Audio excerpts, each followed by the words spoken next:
Hello అండి, welcome back to our channel Vimla's world. ఇవాళ సరికొత్త రెసిపీతో మీ అందరి ముందు వచ్చాను. ముందుగా అందరికీ వరలక్ష్మి వ్రతం అండ్ బోనాలు శుభాకాంక్షలు. ఇది వెరైటీ రెసిపీ, ఒక్కసారి మీరు కూడా ట్రై చేయండి. ముందుగా ఫస్ట్ ఛానల్ని సబ్స్క్రైబ్ చేసుకోండి. ఇన్స్టాగ్రామ్ని, ఫేస్బుక్ని కూడా ఫాలో చేయడం మర్చిపోవద్దు. ఇటువంటి రెసిపీని ఎవరు యూట్యూబ్లో ట్రై చేయలేదనుకుంటా, నేనే ఫస్ట్ టైం. ఒక్కసారి మీరు కూడా ట్రై చేసి ఎలా వచ్చిందనేది చెప్పండి. ముందుగా ప్రాసెస్లోకి వెళ్ళిపోదాం. ఒక మ్యాగీ తీసుకొని, మనకు 15 రూపీస్ మ్యాగీ దొరుకుతుంది కదా, దానికి సరిపడేంత వాటర్ పోసుకొని ముందుగా మ్యాగీ స్లైసెస్ని చిన్న చిన్న పీసెస్గా వేసేసుకొని, వీలైతే సాల్ట్ వేసుకోండి, వద్దు అనిపిస్తే వేసుకోకుండా ఉండొచ్చు. దాన్ని బాగా ఉడికించేసుకొని, మరీ మెత్తగా ఉడికించుకోవద్దు, మరీ గట్టిగా ఉండకూడదు. నేను చూపిస్తున్న విధంగా ఉడికించుకుంటే చాలు. అండ్ వాటర్ కంటెంట్ అనేది కాస్త ప్యాన్లో ఉండాలి, ఎందుకంటే బాండింగ్కి మళ్ళీ మనం ఏమి వాటర్ని కలపము. సో ఇలా తీసేసి పక్కకు పెట్టుకున్న తర్వాత కాస్త 3 టేబుల్ స్పూన్స్ వరకు ఉప్మా రవ్వ వేసేసుకోండి. ఇక్కడే మీకు కావాల్సిన వెజిటేబుల్స్ అన్నీ కూడా యాడ్ చేసుకోవచ్చు. నేను క్యారెట్, ఉల్లిగడ్డ, పచ్చిమిర్చి, కొత్తిమీర ఇవి 4 వేసుకుంటున్నాను. మీకు ఇంకా ఏమైనా కూరగాయలు యాడ్ చేసుకోవాలి అనిపిస్తే మీరు యాడ్ చేసేసుకోవచ్చు.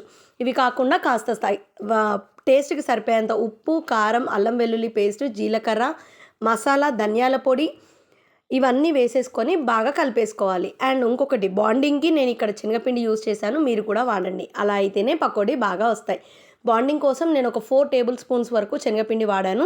దాన్ని బాగా కలిపేసి పెట్టేసి, ఇందులో మనం రవ్వ వాడాం కాబట్టి కాసేపు పక్కన పెట్టేసేయండి. వాటర్ కొంచెం ఎక్కువగా అనిపించిన తర్వాత కూడా మనం దానికి రెస్ట్ ఇచ్చే టైంలో బాగా లాగేసుకుంటుంది. ఆ వాటర్ అంతా పీచేసుకొని కొంచెం గట్టిగా నేను చూపిస్తున్న విధంగా తయారైపోతుంది. అందుకని రెస్ట్ ఇవ్వడం మాత్రం మర్చిపోకండి. చూడండి కన్సిస్టెన్సీ ఎలా ఉందో, అలా వచ్చేంత వరకు ట్రై చేయండి. నెక్స్ట్ డీప్ ఫ్రైకి సరిపడా ఆయిల్ వేసేసుకొని వాటిని చిన్న చిన్న బాల్స్ లాగా మనం పకోడీ ఎలా అయితే చేసుకుంటామో అలాగే ఈజీగా వేసేసుకోవడమే. మరీ బ్లాక్ అయ్యేంత వరకు వెయిట్ చేయొద్దు. అండ్ తొందరగా బ్లాక్ అయిపోతాయి. మంట స్లిమ్లో పెట్టుకొని కాల్చుకోండి. ఎందుకంటే మంట పెద్దగా పెట్టామనుకోండి, మ్యాగీ అనేది ఉంది కాబట్టి అందులో అవి తొందరగా మాడిపోతాయి. చూసారా, సేమ్ ఆనియన్ పకోడీ లాగానే కనిపిస్తుంది, కానీ ఆనియన్స్ మనం చిన్నగా వేసుకున్నాం. ఇక్కడ మనకు కనిపించేదంతా మ్యాగీయే. సో మీరు కూడా ఒక్కసారి ట్రై చేయండి. టేస్ట్ అయితే సూపర్గా ఉంది. మీరే అంటారు ఇంకొకసారి మళ్ళీ చేసుకొని తినేయచ్చు అని. దీన్ని ఒక్కసారి ట్రై చేసి ఎలా వచ్చిందనేది నా కమెంట్ సెక్షన్లో చెప్పండి. కొత్త రెసిపీ కాబట్టి మన ఛానల్ని సబ్స్క్రైబ్ చేసుకోవడం మర్చిపోవద్దు. అండ్ మన ఇన్స్టాగ్రామ్ పేజ్ కూడా 1000 ఫాలోవర్స్ని కంప్లీట్ చేసుకున్నందుకు చాలా థ్యాంక్స్. 1024 మెంబర్స్ ఉన్నారు ప్రజెంట్. సో ఇది ఇంకా ఇంక్రీజ్ అవ్వాలి. మీ సపోర్ట్ నాకు ఇలాగే ఉండాలి అని కోరుకుంటున్నాను.